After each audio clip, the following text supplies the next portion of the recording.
আসসালামু আলাইকুম। কী অবস্থা সবার? কেমন আছেন সবাই? আশা করছি অনেক ভালো আছেন। তো আজকের ভিডিওটি হলো যারা নতুন ড্রাইভিং শিখতে চাচ্ছেন তাদের জন্য।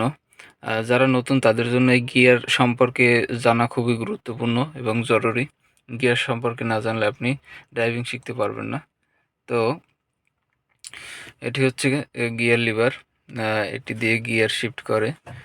যেমন পিতে আছে এখন, পিতে পার্কিং, আর এ রিভার, এনে নিউট্রাল, ডিতে ড্রাইভ। আপনি যখন পি সোজা এখন দেওয়া আছে মানে পার্কিংয়ে আছে, আপনি যখন আরে দিবেন মানে পিছনে যাবে, আরে পিছনে। এনে যখন দিবেন নিউট্রালে থাকবে।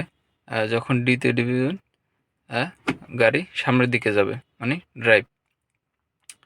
তো এগুলো আপনার জানা খুবই জরুরি, আর এগুলো বেশি কঠিন কিছুই না। আপনি যদি মনোযোগ দিয়ে কয়েকদিন দেখেন আপনি অবশ্যই পারবেন। তো আমার চ্যানেলে এখন থেকে এরকম ড্রাইভিং বিষয়ক ভিডিওগুলো দেওয়া থাকবে। তো আপনারা যারা ড্রাইভিং শিখতে ইচ্ছুক, ভিডিও দেখতে পছন্দ করেন, তারা অবশ্যই চ্যানেলটি সাবস্ক্রাইব করে রাখবেন। এবং আপনার যদি কোনো কিছু গাড়ি সম্পর্কে জানা থাকে অবশ্যই কমেন্ট করুন। ধন্যবাদ।